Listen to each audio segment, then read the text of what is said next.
This person who's happy, how do we know that they're in the center of God's will? Well, because they're happy. Okay, what about that person who's sad? What if they think that they're in the center of God's will and they believe that that's God's will, but they're sad and they're miserable? Well, they're not really in God's will then. Well, then that's a thought-canceling statement.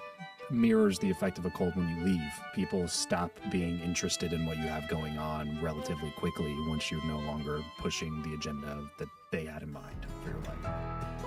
Whether you're looking for inspiration, guidance, or simply a moment of reflection, you're in the right place.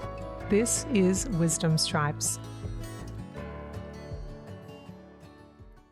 Hello and welcome to Wisdom Stripes. My name is Meg Tuohey, and today's episode is all about resilience, the power of friendship, and how life's toughest moments can lead to profound wisdom and success. Our guest today is Travis Chappell, an entrepreneur, podcast host, and storyteller whose journey has been shaped by some truly life-changing experiences. Travis grew up in a cult, married his high school sweetheart, battled cancer, and even ran a 40-mile ultra-marathon, all of which contributed to the wisdom and insights he now shares with the world. As the host of Build Your Network, Travis Makes Friends, and Travis Makes Money, Travis has built a community of high achievers and entrepreneurs who are dedicated to personal and professional growth. His deep understanding of friendship, philosophy, and the art of podcasting has made him a respected figure in the industry, and his ability to stay in the game despite facing obstacles has made him an inspiration to many. Today we'll dive into Travis's story, how he overcame adversity, the lessons he's learned, and how he continues to grow and evolve both personally and professionally. I'm thrilled to welcome Travis to today's episode. This is Wisdom Stripes, your no-nonsense, fierce fairy godparents, helping you turn life's trials into triumphs and guiding you toward wisdom, success, and purpose. Travis, we always start with the same question for our guests. What wisdom would you like a listener to come away with today? Well, first of all, thanks for having me. Second of all, I don't know about all that, but I would like to say that probably the best wisdom that I could share is that relationships are the foundation of happiness, and never sacrifice people for the sake of success, because I think it's a tragedy to end up successful and not happy. And if you take away the relationships in your life, I don't think any of this stuff really matters. So we have two platforms, Travis Makes Friends and Travis Makes Money. Yeah. And even those two things being separate kind of point to the very statement you've started with. It's like we want to keep both of those things intact. We don't want to convolute them or join them or use one for the other. Yeah, we're holistic beings. We like to think that we can kind of separate pieces of ourselves and say, well, right now I'm focused on money or whatever. Right now I'm focused on health or friendship or whatever it is. The problem is that, especially for ambitious people, which I would assume would be the majority of the people who listen to the show, that you can keep punting the most difficult problems because you're buying into the story that it is not possible to do it all at the same time. And then you wake up in 20 years with a ton of money in the bank and no friends to do anything with. And I think, like I said, I think that's a bad case scenario. So what we're really talking about, your wisdom here, is a evenly distributed focus of attention across your life. Yeah, it's not to say that you should strive for the most balanced life that you can, because I don't think that balance is possible, but I believe that you should still be scheduling these things into your calendar. Like it's not going to happen on accident. And if you only make room on your calendar for the things that are supposedly quote unquote the most important, then you might hit your deadlines and you might hit your goals and you might excel in your professional career. But then you might look back and be like, well, wait a second, what happened to all those people that I used to hang out with? What happened to all the friends that I used to have? What happened to my relationship with my spouse? What happened to my relationship with my kids? And you, like I said, especially as like high performers, you it's easy to use it as an excuse to not spend time with those people. It's just, well, I'm doing this for them. You know what I mean? Like that's kind of the old trope. It's like I'm doing this, I'm doing this for my kids. I'm doing this for my spouse. I'm doing this for my friends and doing this for the people closest to me. Why can't they see that? It's like, well, they don't really, most of those people just want some of you. They want some of your time. They don't care about the thing that you're going to provide for them. They don't care about the extra pair of Jordans you're going to buy for them. They want you to go with them to the mall to buy them, type of a thing. They just want some of you. And if you're too busy giving all of you to this other thing, like I said, I don't see that. I don't see the people who spend their time in relationships regret it more than people who spend their time on things. So I can hear two really strong pillars of wisdom. So there's the friendship or relationship wisdom, and there's the financial wisdom. Whenever I see with such clarity someone's deep understanding of a topic, I'm always really curious about why those topics. So what is it that happened to you or has led to your deep interest in these areas? Yeah, well, that's a can of worms that I'm happy to open. Okay. So as far as the friendship thing and really the money thing too, I grew up in you kind of mentioned it in the intro, the word cult. I say the word cult just because it's the easiest thing I can say to help people wrap their mind around what it was. But it was growing up in church, but just a lot of it. So I graduated kindergarten, 8th grade, high school, and college on the same campus that I went to church on. And so it was a closed enrollment school, which meant that only the members of the church could send their kids to the school.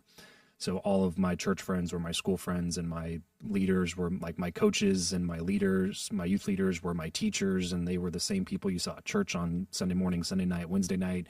We had chapel several days a week, like 12 to 14 services on any given week, probably, if you're going to estimate it. So it was very much that way, and then mirrors the effect of a cold when you leave. And it's not necessarily like there's an official excommunication service or anything like that. It's just people stop being interested in what you have going on relatively quickly once you're no longer pushing the agenda that they had in mind for your life. So I grew up that way, figured out pretty quickly I didn't want to be in ministry, even though I had gotten a degree in Bible and church ministries. And from that point forward, I dove into door-to-door sales. That was all I knew how to do at the time.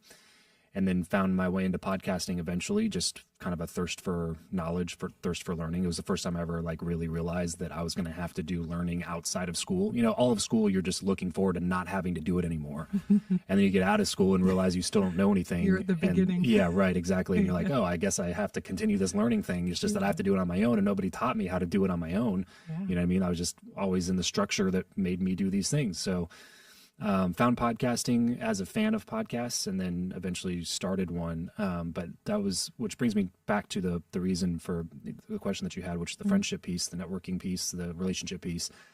When I was looking at starting a show, I knew I had to pick some sort of a niche, but I had no idea what to talk about. It was like I was a 24-year-old kid, didn't have much life experience, didn't have much experience outside of like door-to-door sales and Bible.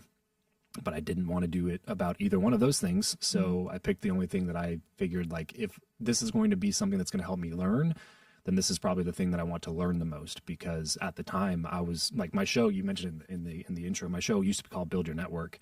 So it was very personal to me because I was starting from scratch. When I left that world behind me, it was like everybody that I knew in my life up to the time that I was 21, 22, basically didn't want to, talk much at that point.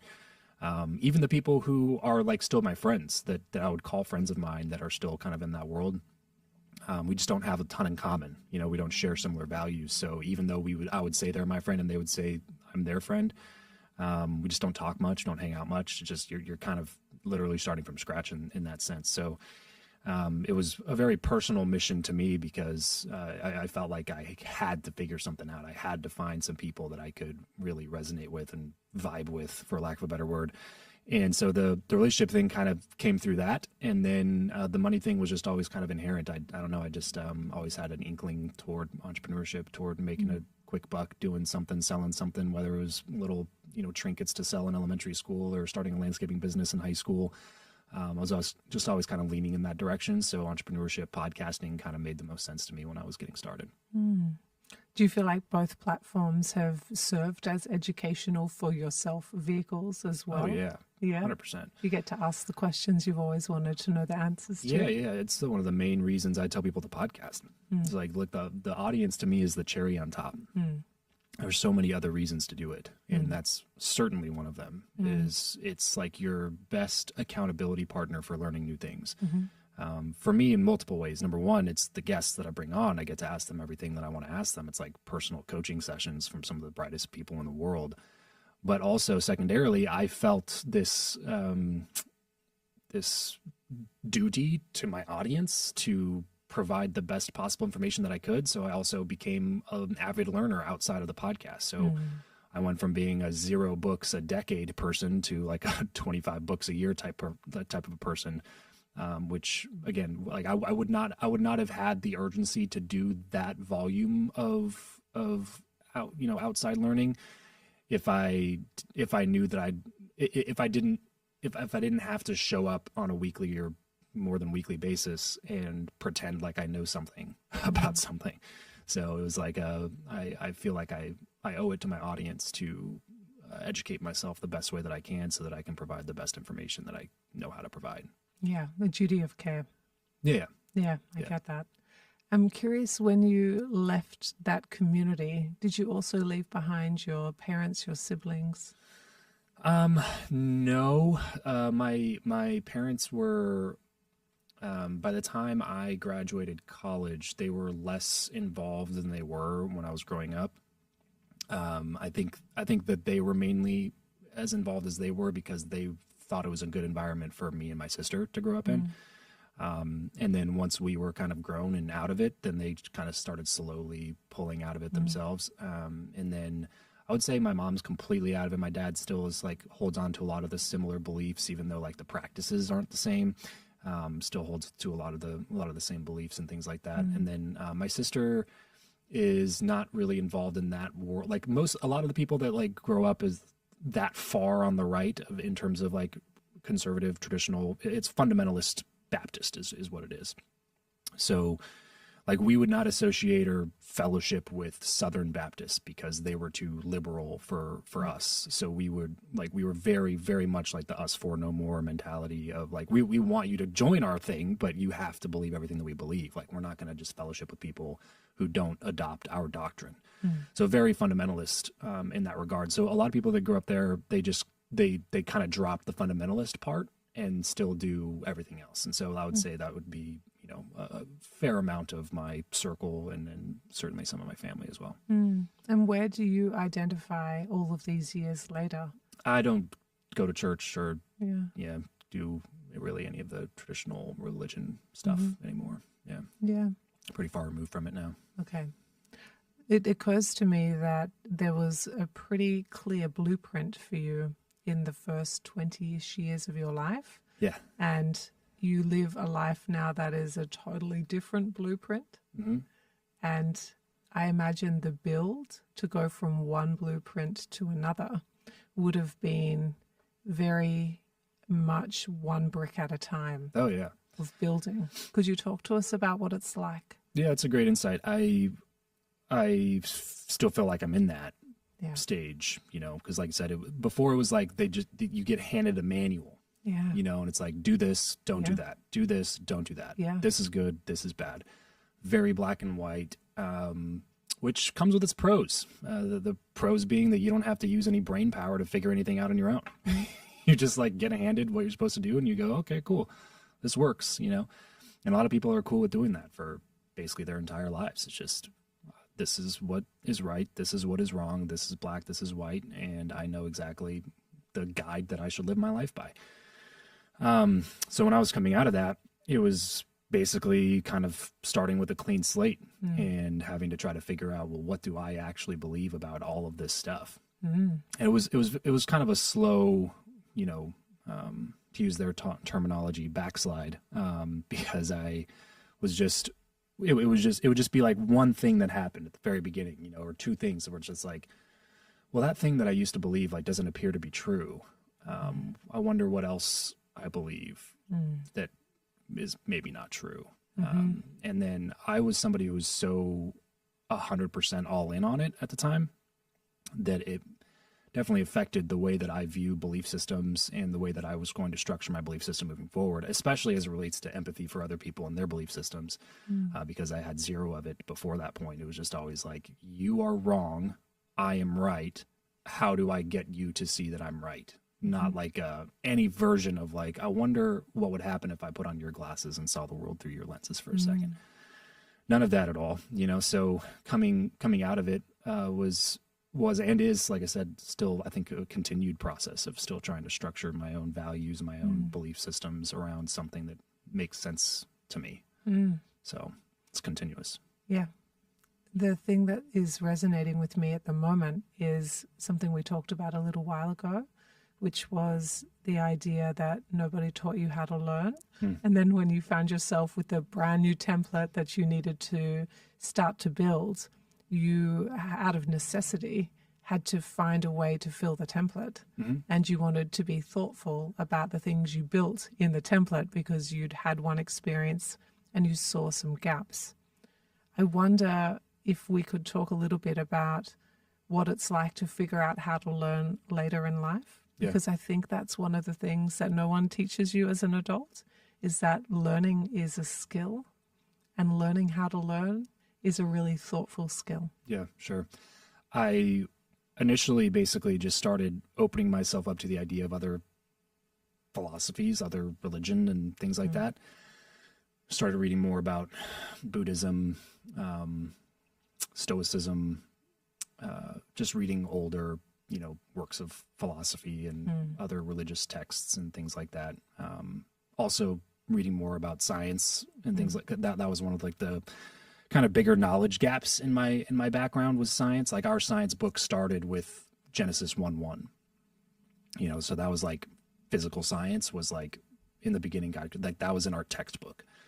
So there's a massive gap in knowledge when it comes to real science material. And the teacher that we had, and my science teacher in school was the same from 7th grade all the way through 12th grade. So he taught me literally everything about science, and he was one of the worst teachers at the school. Great guy. I think he was really well-intentioned, but kind of senile and just never taught anything from the book. In fact, in physics in 12th grade, it was an AP class. So it was, you know, only the people who wanted to be in the class were in the class. And I got a 5.0 in that class because that teacher didn't know how to do the math on the back of the tests. So he would give all of the math problems as a bonus on all of the tests that we took. But me and a few other people were in AP math, in advanced math our junior year, learning like basic trigonometry, which was all that was on the back of the physics test. It was basic trig. And we had taken that like a year and a half earlier. So the problems on the back of the test were easy, like super easy for anybody who's taken any sort of like advanced math or anything. So it was crazy that, first of all, you let a teacher teach this class that doesn't even know how to do the math on the back of the test, and nobody thought that was a problem. But then second of all, to give it to us as bonus, it was like, well, okay, that makes it easy. I'm getting like 107s on every test that we take because I get like 12 bonus points because I'm doing these basic trigonometry problems on the back of the test. So anyway, all that to say that there's a pretty big knowledge gap in science. So I started reading more about, you know, the history of the world and science from that perspective, watching more things about that. And one of the biggest truths that I came across very early on was in the Meditations by Marcus Aurelius. And he says to accept truth wherever you find it.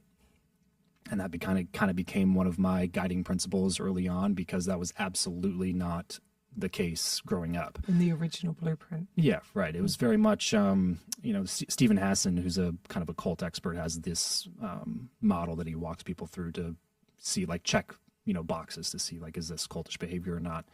It's called the BITE method. So it's behavior control, information control, thought control, and emotion control, I believe, the BITE method. And so in that world, information control is obviously one of those biggest things. Like so our bookstore only had books that were published from the publication ministry that was on our campus. Maybe a couple of other ones that were outside of that, highly, highly vetted, and with caveats that this author is not somebody that you should follow outside of the context of this book. So very, very much information control, where it wasn't even a regular seminary. You know what I mean? Because some people go to seminary, and at seminary, they learn about this religion and this translation of the Bible and what this means, what these people believe.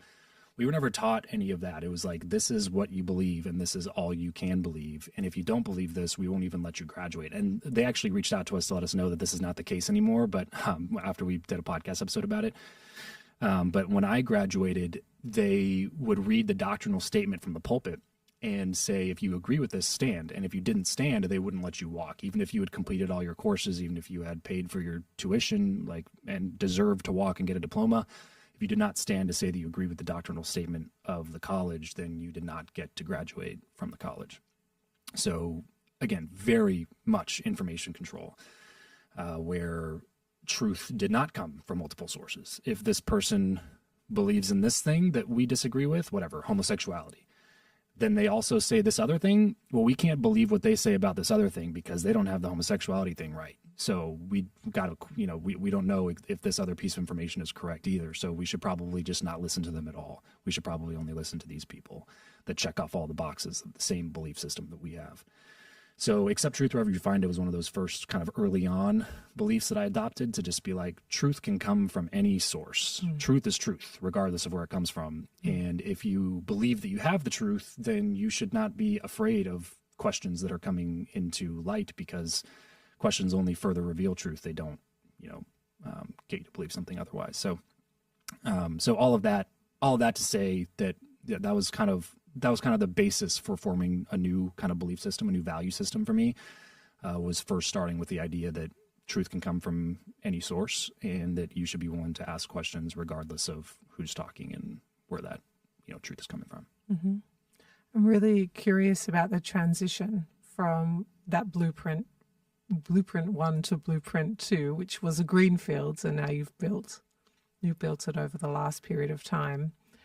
When you cross over, there's this unknown, because the thing you're leaving behind is clear, but what you're going to build hasn't revealed itself to you. You haven't yet read the books. You haven't met the people. Mm-hmm. You just have this feeling that you want to build something. Mm-hmm. And in that, I'm going to use the word darkness, but feel free to correct me to a different word if you feel like it. But in the darkness, it's like you've got to take steps without really knowing what's coming. Mm-hmm. And I feel like courage lives there, and bravery lives there. And sometimes you can't go back because you can't force yourself to fit in the old template. Yeah. But also the new template isn't built because you haven't built it yet. Right. I find that to be a very courageous period of time. I wonder, might you be able to talk us through that? Yeah, sure. Like I said, I think I still am kind of in that time. Yeah. A lot of mistakes are made. I would say that. I was lucky to, I don't know what it was.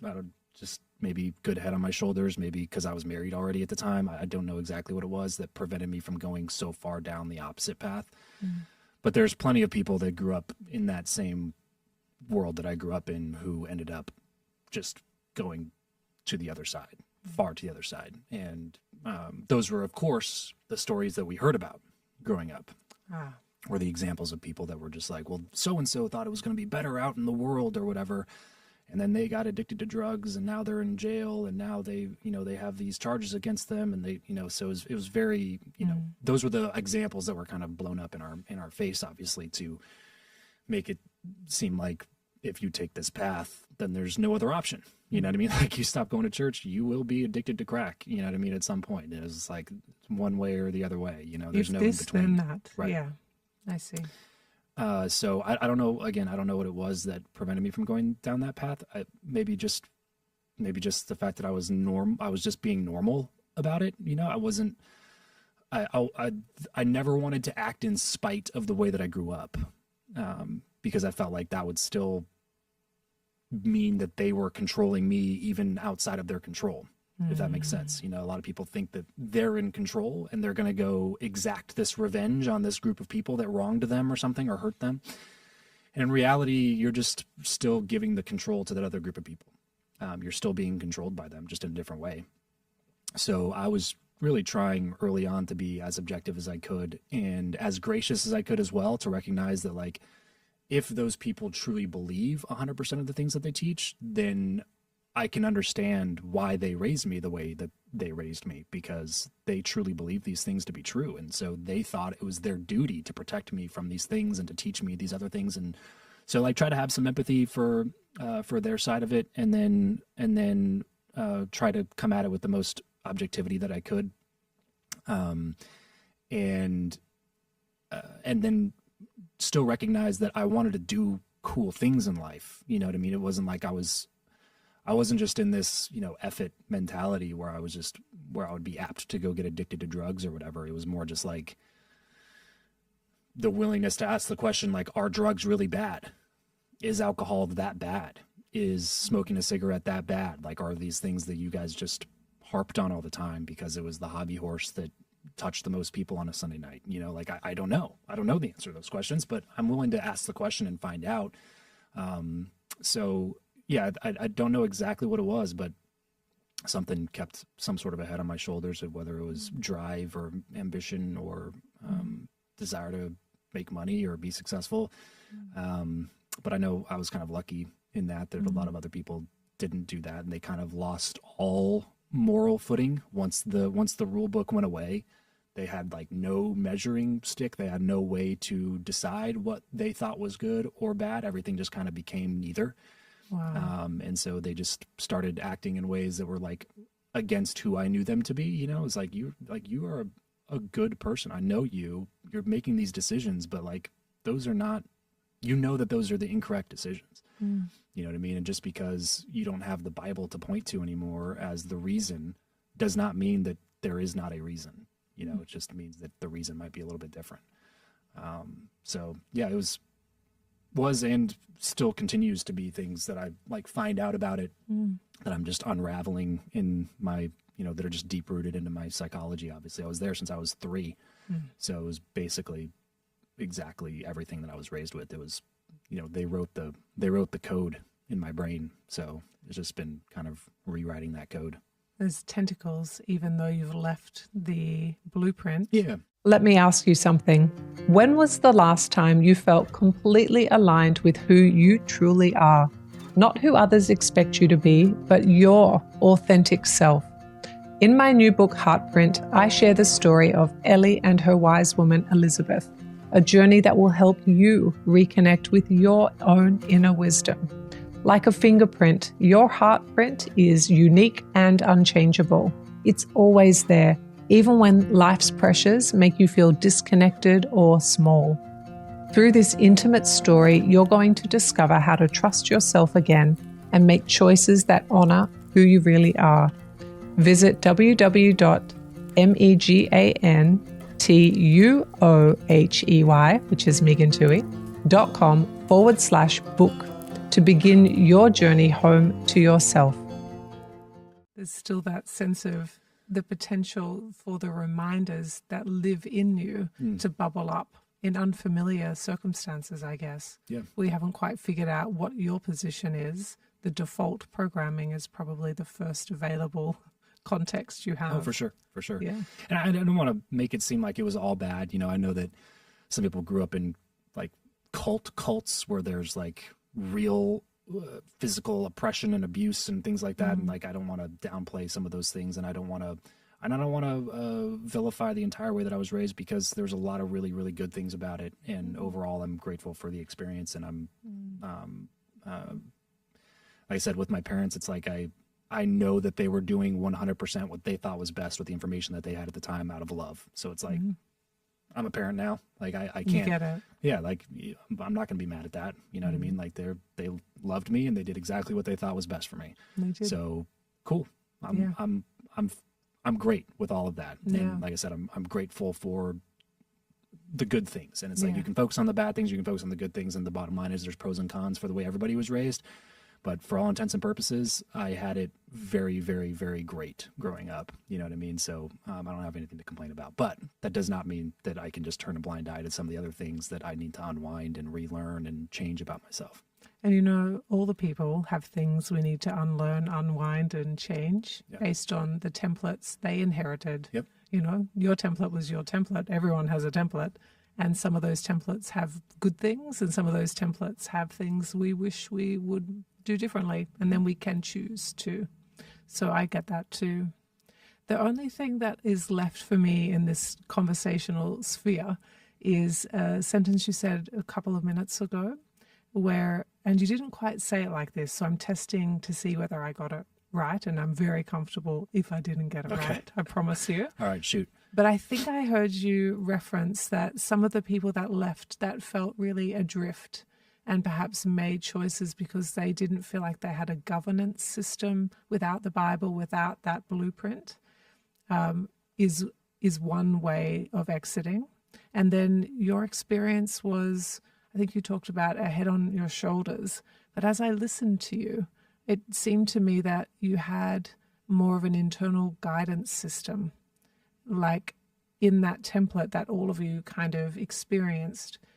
There was a group that didn't quite connect with who they were in relation to that context.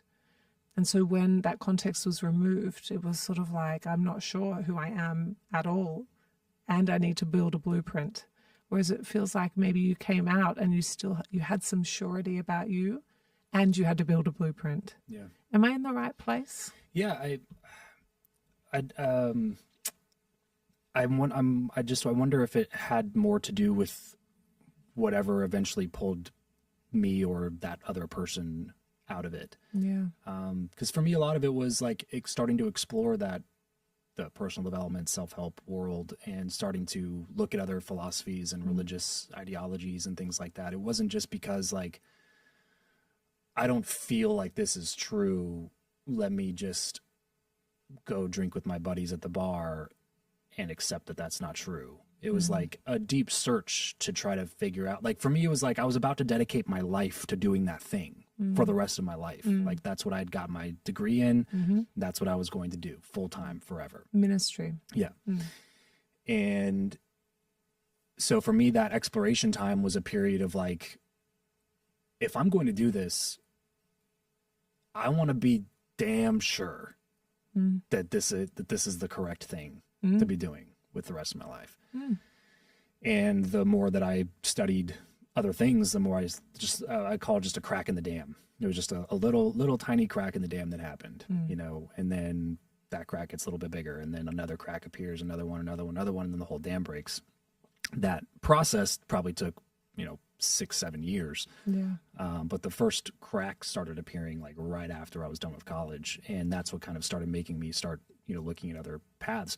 And that's really, like I said, that's why I say I think it's important to know like what pulled somebody out of it, because that's eventually what pulled me out of it was more knowledge, not spite that I was told what to do for a long time and I disagree with it now. Yeah. It was like I was being pulled away from it, not pushing myself out of it, if that makes sense. Yeah. It wasn't, I do not believe that it was born out of fear. I think that it was born out of, searching. Curiosity. Yeah. Curiosity about like when I would see other people that lived abundant lives that seemed to be full of happiness, full of money, full of relationships, full of all the things that we would deem as good things in life, I would look at them and then go like, well, they don't believe almost any of the things that I believe. But I was raised to believe that that was the only way that you could be happy. That was the only way, like the happiest that you'll ever be is in the center of God's will. So your entire childhood and teen life is a search for what's God's will. Because if I want to be happy, I better be in the center of it, even if that means serving as a missionary in Uganda, Africa, and battling disease and famine and, militia and things like that. It's like, that is the safest place to be, and the happiest place to be is in the center of God's will. So you better go find what that is. And I started meeting other people and reading books from other people and consuming information from other people and realizing that like it seems like that's not the common denominator. The common denominator is not my belief system, because none of these people believe anything about what I believe. But they do seem to have some sort of a set of values that they abide by, whether that's a different religious structure, it's Buddhism, or it's maybe evangelical Christian, which would have been like more liberal than we were. Whatever it is, they have some sort of a guiding light, or Stoic philosophy or something like that. Like there's something that is, there's a set of guiding principles or values that they abide by, that seems to produce better results, both in terms of success and money and building things that are worth building and being productive and a good member of society, but also internal states of happiness or fulfillment, or external markers of service and giving back to others. And so I started looking at those people and being like, well, clearly this is not the common denominator. There's a different common denominator between all these people, and just kind of sparked this search to go figure out what that thing was. Do you feel like there is a connection between being in the center of what God's will for you was and finding your own path? Is there some kind of overlap there, or do you see them as very different philosophies? I see them as different philosophies because, as defined to us growing up, God's will was something that was so elusive. It was like you can't actually define it. It's only you that can know, which is why it's not a good basis for making decisions, in my opinion. It's like you if it's just up to you and how you decide to assign it, then we don't know. We have no idea. This person who's happy, how do we know that they're in the center of God's will? Well, because they're happy. Okay, what about that person who's sad? What if they think that they're in the center of God's will and they believe that that's God's will, but they're sad and they're miserable? Well, they're not really in God's will then. Well, then that's a thought-canceling statement. There's no way out of that. Like, if that's what you believe, then there's no way to get out of that belief, because you will always believe that the happiest people are the ones that are in the center of God's will, and the miserable people are the ones that are not in the center of God's will. But we don't know how to define those things. There's plenty of pastors that I knew growing up that committed suicide. There's plenty of youth leaders. My producer has an entire show called Preacher Boys, and there's a documentary on HBO now about it called Let Us Pray, Prey, about abuse that happens within the independent fundamental Baptist world. And it's at double the percentage of the Catholic Church, which is not a low percentage. So the bad stuff happens all the time. You know what I'm saying? And so, like, those are the people that they would point to and be like, well, they're in the center of God's will, doing the Lord's work. And it's like, are they? Because, like, they just got abused by their pastor. That doesn't seem like happiness to me. That doesn't seem like being in the center of God's will. And if, like, God's will is for them to be raped, I don't understand. That doesn't track. Like, we're not on the same page here. You know what I mean? Like, there's another author that calls them thought-canceling cliches, but that's one of them, where it's just like, it's the ultimate trump card. You just get to play it whenever you want to play it, and then there's nothing that I can say about it because that's what you believe. So you just believe that the happiest people are here, the most miserable people, they're over here. It's like, well, we can't define what that means. There's no way to know if that person believes, like, they think they're in the center of God's will, and this person, maybe it's the opposite. Maybe it's flip-flop. Maybe there's people in both groups that are in both groups. There's no way for us to know except for the fact that you believe it.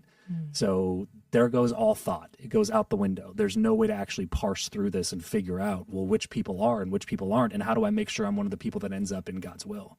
You know, it's very black and white again. Yeah. Whereas the other path, to me, requires you to think critically and requires you to exercise the muscle of thinking through complex problems and coming up with unique solutions that work for you versus anything that might work for somebody else. So I don't believe them to be the same thing. I think that they're actually pretty opposed to each other. Those ideas are pretty opposed to each other because one of them's based on your ability to think and make decisions, and the other one's based on your ability to believe something regardless of if it can be proved or not. Yeah, you know, as you organize it into those hierarchies, it makes sense to me from a model perspective. So there's a model of of thought development. And the bottom level is what you're doing when you're a young child. And then the middle level is called concrete. And it's when you're in black or white, right or wrong, yes or no, in or out. And lots of the population live there. And also when we get tired as humans, that's the default part our brain goes to. Or when we're overwhelmed or stressed, our brain goes back to that's much simpler, and it uses less like glucose and less enzymes to be able to make those decisions. So concrete thinking is actually a really common human experience and default level. And the top level, though, at the top of the triangle, as I see it, is something called abstract reasoning, which is the idea that you pull from all of the literature or all of the ideas in the room or in the world, and you synthesize them until you find a version that makes sense for the surrounding you're in, and you're always open to having it tested, adding to it, subtracting to it. And it is fluid and flexible, but also a guiding principle, and it can stay strong as well. But it's not brittle, like in and out, yes or no, wrong or right, which is categorical. And when you categorize or box anything, you don't make space for gray. And so you can't really grow in dynamic ways in categorical thinking. Yeah. The growth is in the gray. Yeah. 100%. Because again, I got this when I was kind of leaving, and really anybody that leaves that world, they kind of get this same, not really insult, I guess just commentary, which is that you took the easy way out. And to me, it was always like, this is the opposite of the easy way out. Like it would have been so much easier for me to just like continue believing everything that I believed. All of my life was already planned out. I had everything in order. You know, I was married. I was going to be a preacher, and I was going to have kids really soon. And it was very linear. Leaving that world required so much additional work outside of like work, where I actually have to like pay my bills. It was outside of that work had to be done. Like there was to your point, additional glucose being used by my brain to figure out these like really, really complex issues that I was facing. And it was like, it was so funny to me to have those people saying that I took the easy way out. And it was, to me, it was looking at them being like, you took the easy way out. You just accepted everything that was been given to you since birth. Like, what are the odds that you just happened to be in the only correct thing to have ever been taught in the history of the world? What are the odds of that? 1 in, I don't know, several billion. You know what I mean? Like, you're just one of the lucky ones that got put into this like strange belief system that only, 2 to 3 million people in this country believe, which is 300 million people, 350 million people in the country. And that's the people that exist today. What about the belief systems of this other nomadic tribe in like 1800 BC? You know what I mean? Like they just weren't born into the right thing, or these people weren't born into the right. Like, you 100% believe everything that you were told since the day that you were born, but I took the easy way out. Doesn't make any sense to me. Like, it's one of those never had to think for yourself. Thought counseling equations. Cliches. Yeah. Right. It doesn't compute, right. But it is easier. That's 100% easier. It's the blinkers and the blinders, and the not having to leave the safety of the known. Yeah, and to be clear, I don't ever, like, I'm not ever trying to evangelize people to my point of view at this point. I did enough of that growing up. A lot of that growing up. I just admit at this point, I'm just more like, if you want to come to the table and pretend to have a conversation with me about it, and you've never given any thought to it, then I don't think it's going to be a productive conversation. Because I know the frame that you're coming to the conversation with, which is, I need to prove him wrong. The frame that I'm coming to the conversation with is, do you have any additional information that I don't already have that maybe might change my mind about this? Those are two different, wildly different frames to come to the conversation. And if you're only coming in from the position of, how do I prove to you that I'm right and you're wrong, then I don't find it to be a productive conversation. And I don't think that we're going to get anywhere, because I could provide the best possible solution to the problems that you're posing, and you will still not accept any of them because you've already made your decision from the very beginning. And all you're doing in the conversation is further digging yourself into your own belief system and not being open to anything that I might have to say. It's just not a conversation that I'm willing to have. There are other friends of mine, however, that have asked really difficult questions, and a buddy of mine was just in town 2-3 days ago, who's a pastor up in Northern California, somebody I went to college with. And I know, like, me and him have had some really long, difficult conversations, and I know that he's well studied outside of that world, but he chooses to believe this other thing. I have zero problem with that. I have no problem with do you believe what you want to believe? And if you believe that part of what you believe is to evangelize other people into what you believe, then I believe that it should be fine for you to do that. But, like, only with the exception that you are still cool with me as a person and you still want what's best for me, regardless of if it's about what you believe or not what you believe.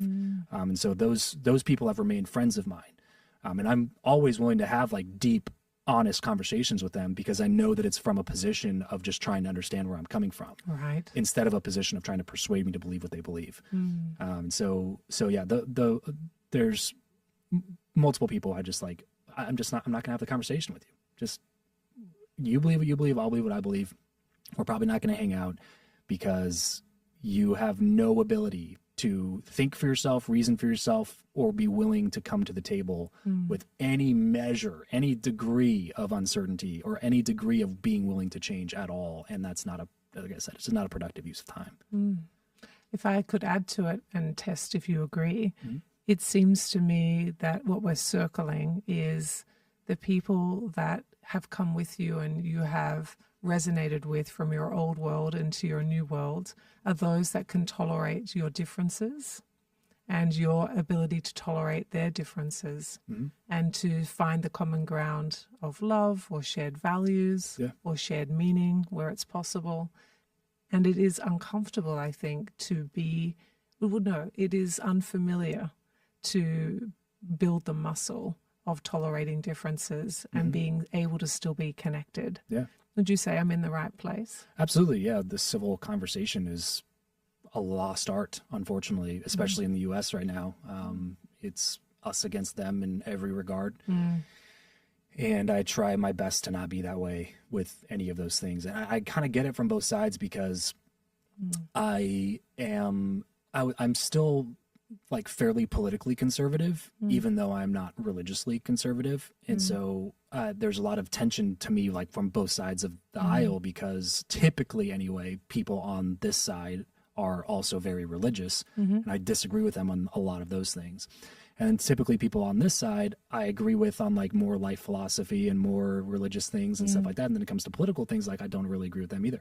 But, like, some of the closest people in my life would be people who are diametrically opposed to me politically, but they're still some of my closest friends, because we have the ability to have a civil conversation about it and be okay with the fact that maybe I can't ever understand exactly where you're coming from. But the problem is, the way that I grew up is that every single issue was an issue that is worth drawing a hard line in the sand on. A hard line. And I am just so not there anymore. Like, I just am like, there are very, very, very few things now that if you believe differently than I do, I'm just going to ostracize you.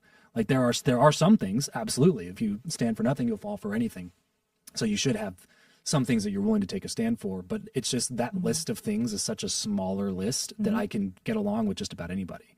Because, these other issues, like, they just don't, I don't care to believe that I'm absolutely correct on those things. There's a few things that I will not compromise on that I believe to be, like, basic human rights and humanity things that are just like, if you disagree with me, we're probably not going to be friends. But for the most part, I'm willing to at least have the conversation and at least try to be able to rethink my position. Even those of us that believe that we're good at rethinking also get stuck into confirmation bias and difficult things in your brain. But in the human space, but yeah, the ability to rethink, I think, is even more rare than the ability to think. And what's the most people don't have either. Do you allow yourself the gift of being wrong? Right. Do you allow yourself to fail? Do you allow yourself to critically think and retest and test again? That's a difficult muscle. Very difficult to build. Adam Grant has a book called Think Again. Yeah. It's a very, very good book. In one of the chapters he was referencing, there's these people, I don't know exactly what the, like, career field is known as, but they're essentially like statisticians, where they predict and get paid on, like, bets that they make on things that happen in society, like winners of elections or whatever. And they actually, like, get paid for predicting certain outcomes and whatever, if they're correct. And so their whole job depends on their ability to think objectively and to not have any bias leaning in a certain direction.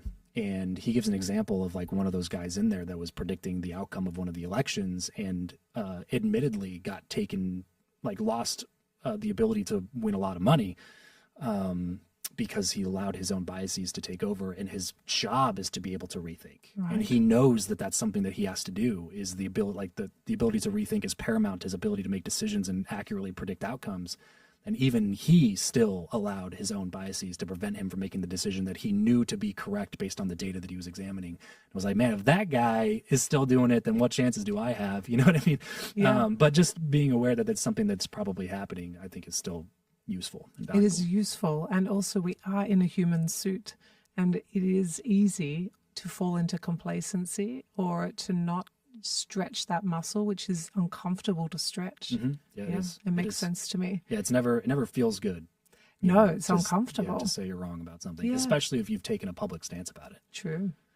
And yet I can relate. So wisdom stripes, my philosophy here is that wisdom lives everywhere, and wisdom is hard won. It's that kind of stripe you get from doing something hard. So if we think about military, we think about a badge of honor because you walked through something difficult and you emerged victorious. And there's this external representation of your internal courage or thought leadership or ability to stand in the face of adversity and show up. Or you think about the wisdom stripes from a hair perspective, where you get your gray hairs because of hard-won times. So my whole philosophy here is I want to know what your wisdom is, and I want to share genuine hard-won wisdom so that those that are searching for answers can find a thought leader in that space who definitively has walked through.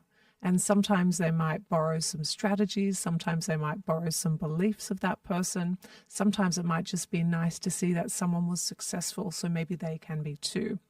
I say all of that because I have the privilege of a vast array of people that come through my metaphorical doors and sit opposite me and talk about things. And they come from vastly different perspectives, backgrounds, beliefs, values. And yet what I have found in every one of the podcasts I've recorded, and at this stage I've done more than 100, which is some, but also not that many. I get more that. Than most. But I would say a great proportion of them, I've always found wisdom, and I have found such vast differences. But I don't mind the differences so long as the wisdom is robust. And that, I wonder, is something. I wonder what you think about that. Well, I think that's what you have to do. Like, that kind of brings us full circle back to the accept truth wherever you find it idea, is that's exactly that. It's, hey, this person, maybe I don't agree with this particular thing that they said, or I didn't like how they said this thing, or I didn't like how they talked about that other person, or whatever it is. But it does not mean that there's not something that you can take away from that that is directly based on that person's experience in life, and that would not be useful if you applied it to your own life. So I think it's a mark of intelligence, frankly, to be able to parse through information and decide which information is going to work best for you. It's like your health. You know, anytime somebody's preaching a one-size-fits-all fad diet, it's like, well, you know that they're probably just selling you something based on that diet. Like, it's their core primary focus is to get you to believe that keto is the answer to all of your physical problems, because then they're going to buy your keto course, or buy your celery juice recipe. You know what I mean? So if anybody's preaching one size fits all, anything, philosophy, food, nutrition, making money, a marketing funnel, whatever, like anybody's trying to tell you that this is the only way it's going to work, it's just BS. It's not true. Life is not divergent, it's convergent. It's not this path or this path. It's any potential path possible, which is what makes it complex and difficult, which is why you need the ability to think, because you have to decide between all of these different array of paths. It's not just this one or the other thing, or this one way or this one way. It's just not how it works. And so if you close yourself off to a vast majority of people just because they think this other thing that you don't agree with or something, how much wisdom are you shutting yourself off to? And how much more are you going to have to go figure out on your own because you're, too hard-headed and stubborn to admit that this other person had something to say that you could actually apply in your life? There's that reflective learning piece, and there is also the tolerance for discomfort of vulnerability, which is like, what do I think? It's quite easy. I was talking on a podcast. I was on my first podcast last night. Oh, nice. It was real fun. Yeah. He To be on the other side of the mic? Yeah, it was really nice. So I was on that, and he asked me a question. And in answering the question, I had to take kind of a circular path. Sure. And I feel like when we have short answers, we often leave out entire groups of people or entire contexts. And when we reduce or make something to a reduction-based kind of sentence, it is exclusionary. And I dislike that very much because it sort of fits around that black and white thinking, which is, it's too simplistic. Well, it's more difficult to extract the truth from that scenario if there's no context behind it. There you go. Unfortunately, we live in this short form world, which is why probably you and I are drawn to podcasting so much, because it's one of the last remaining long form stands on the internet is podcasting. And I think it is always better for learning and internalizing new things that you're learning, because it's that long form discussion is important. Like it's one thing to hear a piece of information, but when you hear somebody's story that's tied to that piece of information, like that's what makes it inspiring, or that's what makes it motivating, or that's what makes you want to take action on it. Or when you hear the context behind the truth that they learned, that's how it makes you internalize that truth and maybe accept it as true rather than just question it. Now I'm at the point where, especially short form content, it's like I hear stuff and I'm just like, well, that was dumb. But maybe if I heard them say the entire story, I might be like, oh, okay, well, I can see how you ended up there. You know what I mean? It increases empathy in a way that short form doesn't. Short form is dopamine. Yeah. It's not thought leadership. Right. Well, hang on. So you already don't like my reductionist thinking there. Somebody clip that. It's very often not. It's missing context. It's missing gray. So it can have truth in it, but it's not the whole thing. Right. That's what I would like to amend that to. That's fair. Yes. Fair. Well, that's why, to me, that's the difference between people who blow up and people who don't blow up. Yeah. And some of it is just the algorithm and timing and a little bit of luck. And there's always a little bit of mixture of kind of everything, from that recipe. But one of the things that I think is really, really vitally important is the context. Like you look at somebody like Alex Hormozi and Layla Hormozi too. And there was this huge trend for a while after, I haven't seen ads like this in a while, but for a serious period of time, I saw so many ads every week that was just like, make Hormozi style content for your, whatever. And people were pointing to like the type of content he was doing as the reason he blew up. And it was like, you're missing the point. You're missing the point. The reason that happened to blow up, and again, a little bit of luck, a little bit of timing, understanding all that, was that he sold the majority of his company for like $50 million cash deal to a private equity company. And it was a coaching company, which is very, very, very rare. If you're able to sell something that's based on your knowledge and sell it to a PE firm, like that's very difficult. And he'd already made $50 million in cash prior to selling it, which is why he wrote the book, $100 Million Offers.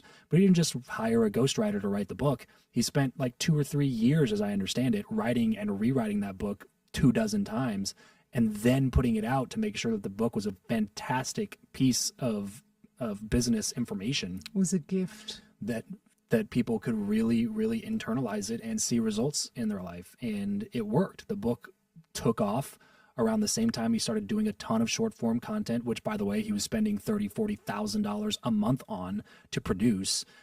In addition to the fact that he had just sold his company for $47 million or whatever that number was, and a majority, not even the full thing, he still owns like 23% of it or something like that. So if you remove the context from the situation, it's not just about hopping on reels and being like, here's 3 ways to grow your business tomorrow, whatever. You know what I mean? Like, that's not the thing that did it. You know what I mean? It was everything else. It was the context behind who he was. And that is also what makes the content more valuable and shareable. It's not just that the content it's not just that the content was valuable in the reel that you watched. It's that you know that the content that's being given is being given from experience on having the result that you're really wanting. So seeing some other random person doing it that you have no context about, that you know nothing about, who does not have, 1/100th of the results that Hormozi has, like, that is not going to have the same impact. People are not going to share that to their friend groups. They're not going to send it to other people because they don't know if that's good information or not. Like, the context is what makes it good information, not just the information itself. I'd add to, there's a resonance. There's a resonance when it's authentically created by you all the way through you that cannot be replicated by copying the text and speaking the words. Yeah, or having ChatGPT write it for you. Right? You don't have the resonance. You have to have the resonance. Yeah. Yeah. You have to have a reason to believe that what you're saying is accurate. Yeah, and you have to have lived experience that is, you can feel that in a person. Yeah. Absolutely. Agreed. All right. Curious minds want to know. We've all made friends now. I don't know if you've realized this. All of our listeners, we're all friends. So now we're at the stage where we can relax. We've been accepted into their lives and homes. Thank you very much, listeners. And now we are, where should we be? Let's be on a porch. This is my favorite place to put us. Okay. It's evening. It's the perfect temperature, not too hot, not too cold. We're relaxed. We've got our cozies on. We have got our favorite drinks. There's some nice snacks. We're all seated. There's a fire pit because that's good for ambience. And then there's spaces. And lots of our listeners are sitting down and leaning in because it's come to the time of day where we know you've got one last thing you're going to share with us, one last piece of wisdom you're going to leave us with. And we all want to know, what is the last piece of advice or wisdom that you want us to know? So we started the conversation with relationships are the foundation for happiness. But I believe that your relationship with yourself is the foundation of your relationship with others. So, the longest study on human happiness ever conducted was done by Harvard, followed people throughout their entire lives. There's people that are still running that study. And by far, the number one indicator of overall human happiness, fulfillment, meaning was relationships that are closest to you, the depth and quality of the relationships closest to you. But in loneliness literature that's come out recently, they separate into 2 categories. There's social isolation and there's loneliness. Social isolation is the objective third-party measurement of how much time you spend alone versus other people. You can tell. You can see, like, I spend X number of hours every week with these people. If you're suffering from social isolation, it's a fairly simple fix. It may not be easy to implement, but it's simple. It's go get around more people. Loneliness is a subjective internal state of feeling alone and separated from the group. That is not as easily solved. It's not solved by going and being surrounded by people. You could be surrounded by so many people who love you and adore you and still feel completely and utterly alone. And that's what makes the loneliness epidemic so insidious, is that you can't just go into the doctor and get a pill for it. It requires serious work, and probably the antidote to that loneliness feeling is building a better internal relationship with yourself. And it's probably the reason that you're feeling lonely is that you subconsciously don't like you. There's some incongruency with what you believe versus how you act. There's some incongruency with what you believe about yourself versus what you know subconsciously about yourself to be true. There's something that you don't like about you, respect about you. Your self-esteem is suffering. Your self-worth is suffering. You don't accept yourself unconditionally. Therefore, you don't tell other people what you really believe or think because you don't think that they will accept you unconditionally. So you escape further within yourself, which is a place that doesn't even feel safe because you don't even like that version of you. So I think that if we're going to solve the loneliness epidemic, it's not just a matter of getting around more people and building better friendships. It's also a matter of going internal and building a better relationship with yourself. That's going to leak into every relationship that you have. And none of your exterior relationships will ever be greater than what you allow your internal relationship to be. So reconnect with you would be the final thing. You know, I wholeheartedly agree with that. And if I may, let's go back to the first blueprint and use the blueprint analogy here. So if you're a human who's feeling truly deeply lonely, then the blueprint you have needs to be upgraded. We need to build, you need to build, you are invited to build yourself a new life on the inside so that your outside can match your inside and you can have that congruency, that sense of belonging, because we must belong to self first. And if we can't do that, or if that feels unfamiliar or clunky, then we have this opportunity to start to figure out what that might look like in terms of a new blueprint. And you get to build that blueprint that is available for you to start to do. And that is something that lots of people before you have done and lots of people after you will do. It is a necessary part of human evolution, is to thoughtfully build the blueprint of your life. And I feel like that's wisdom that's not often discussed. That's very, very, very astute. It is exactly. If you don't do that work, like nobody's going to do it for you. No. And every decision that you make here on out, especially as it relates to important issues, is going to be affected by your lack of any filter to run those decisions through. Yeah. So the sooner you can give yourself something to, a system by which you can make better decisions, it's going to take a toll every time you have to make one. Yes. And let's add a belonging piece, because it's not just about making decisions, although that's important. It's also about a place that you get to come home to, that you get in yourself. And if for some reason your original blueprint that you inherited from your family of origin, your context that you came from, if that's not allowing you to feel like you belong, then you get to build something that does. And might that be scary, unfamiliar? Might you be in the dark of knowing exactly how to do that? Well, that's fair. That's actually part of the process of building something new. And I guess what we might be here to do is to show that it's possible, to show that it's normal, to show that lots and lots and lots of people do it, and that you can too. And if you don't, it doesn't get any easier. No. That's the other thing, is like it's an internal imperative. There's not really a way around it, unless you just want to be lonely forever. But that's a pretty tough existence, in my opinion. I wonder if it's maybe the hardest existence. Yeah, it very well could be. We're biologically hardwired. We're social creatures, even if we need few. Well, that's what is so crazy about loneliness, is like it doesn't just affect.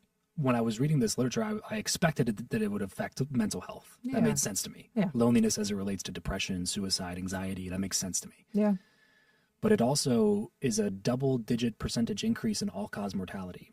Yeah. It also causes physical inflammation in the body. Of course. It also increases your risk of cancer, heart disease, diabetes, Alzheimer's, all of the above, just because you're lonely. But it makes sense, because the inflammation of the body is caused from your fight or flight response, from being lonely. Because what happened a few thousand years ago, if you were alone, is you would literally die. Yes. It's only a matter of time, maybe a few days that you might have. If your nomadic tribe leaves you behind, you're done.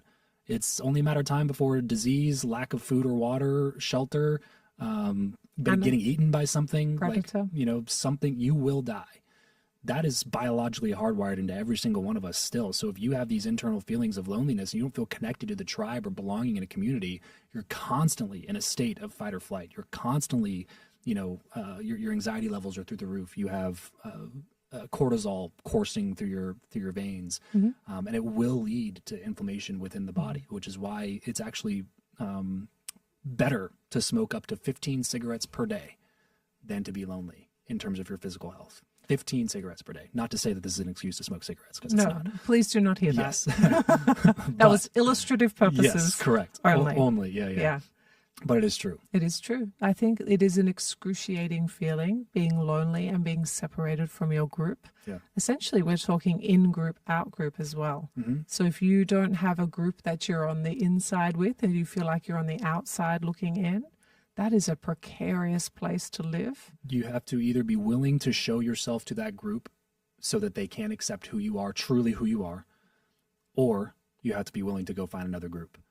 either one of them requires you to be honest about who you are. So that was why I was so lonely for so long, because at the very beginning of all of this, I remember I had a conversation with my wife, and she still doesn't really remember it, but it was very impactful for me. It was when we first got married, and I was starting to have questions. And I asked her what would happen if I was an atheist, and she was like, well, we'd probably get a divorce. So I realized that that would probably be the response from anybody else in my close circle of friends, family, network, because we all believe the same things. And to not believe those things in that world is the end. You know what I mean? Like, that's a terrible worst case scenario. So I completely understand that that was her answer. I have no ill will or bad feelings to her for answering that way. But either way, it made me draw further within, like withdraw into myself, because I was like, oh, I better not tell anybody I'm having these questions then. Better not tell anybody this is how I feel. Better not express this part of me to any of the people that matter the most to me. And that is what like, even though I was surrounded by people who loved me, I felt extremely, extremely lonely because I couldn't share what I was really feeling or who I felt I really was on the inside. So eventually I got sick of it and shared it, and it caused a lot of stress, and it caused a lot of problems, and it caused a lot of issues even in our relationship early on. We're still married now. We have 2 kids, and it's been 11 years married and 16 years together now. But it caused a lot of problems, and it caused a lot of stress, and it caused a lot of hard conversations. But also, again, like you said, what's the other option? Just live the rest of my life being lonely, or divorce my wife and leave her questioning her own worth because I left her and she doesn't know why. It's like the only path forward is to be honest, is to be brutally honest with yourself and those closest to you, even if you know it might hurt them, even if you know it might hurt you, because there's no other way to live. There's that framework that's coming to mind about this is the Johari window, where there's that hidden part of self, and you know that you've got a room inside yourself that no one else can see. And when we start to share what that is for other people to see, we're giving them a better map of who we are, and it reduces the weight on us. But not only that, it allows us to find people who accept all of us. Yes. And it may be that the people you come from that original template are like, oh, I'm not sure about those this. People. Yeah. Yeah. Sometimes you get lucky and they grow with you. Oftentimes they don't grow with you, and that can be a really scary place. But I would still position that as you being lucky. You know what I mean? Like in order for me to share who I was with my wife at that time, I also had to know that us being separate and not together anymore was a real scenario that could have completely justifiably happened. And I would not have faulted her for it in the least, because she said I do to a different version of me. I understand. That did not exist at that point. So for me, it was like, I look at it now as like, this is a very good thing. And I'm very grateful that we've been together, because now we've gone through so much together that just is nobody on the planet that knows me the same way that she knows me. And there's nobody on the planet that knows her the same way I know her. But at that time, I had to get to the point where I know that I would have been just as happy with it ending in a separation or a divorce, because I had to do what I knew was best for me, even if it hurt both of us momentarily. And I knew that it would be best for her, because if I was holding her back from being with somebody that would have been better for her had she chosen that path, then that would also be a bad scenario for her, not just for me. You know, it's selfish to keep it all bottled up. You think you're doing it for other people because you don't want to hurt them. Really, you're doing it for you because you don't want the feeling of having hurt somebody that you loved. And both of them will, again, drive you further into yourself. When you're acting out of fear, it only ends in misery. It doesn't end in anything good. There is a relief in letting the truth set you free. And when, let's use your partner, your wife, as someone in this story, but when she can see the room that you know is there, then she can make an informed decision, and you can make an informed decision. And in an ideal world, or both of you get to choose what is right for you with all of the information. And that feels really reasonable. It feels unreasonable to hide that part of you. It doesn't protect you. It doesn't protect the other person. I do think there is something about being free enough to express who you really are. Yeah. Well, that's why I say both paths would be lucky. Yeah. Because to me, it's like one path, you're lucky because the person that you're with just like chooses to accept that version of you. Yeah. The other path, you're lucky because you get to be free of the people who won't accept you for who you are, and you get to find those who will. Yeah. So both of them end in something good for you, and if you decide to be radically honest, and both of them end in something bad for you if you decide to keep it all bottled up. Yeah. Very good. I think we found ourselves at a natural ending. Do you agree? Agreed. Do you concur? I'm with you. I'm with you. This has been great. That was super fun. Thank you so much for your camaraderie, your openness, and your willing to build something together so that all of us could come along and understand your perspective, your world, your lived experience. Very grateful. Yes, ma'am. Thank you so much for having me. I really My appreciate pleasure. My pleasure, treasure. I'd like to thank Travis for joining me today on Wisdom Stripes. In today's episode, we explored his incredible journey of resilience, personal growth, and the lessons he's learned along the way. Travis's insights on friendship, philosophy, and podcasting are sure to inspire anyone looking to navigate life's challenges and build lasting success. If you enjoyed this episode, make sure you're subscribed so you never miss an update. You can connect with Travis on Instagram at Travis Chappell, or visit his website, travischappell.com, to learn more about his work and the Build Your Network podcast. To stay connected with me, follow at Meg Tuohey Official on Instagram. And thank you for listening to another episode of Wisdom Stripes. I hope you gained a little wisdom today. My name is Meg Tuohey, and this is Wisdom Stripes. Thank you for listening to this episode of Wisdom Stripes. Follow me on at Meg Tuohey Official and leave a comment and review. I'm looking forward to meeting you here next time on Wisdom Stripes.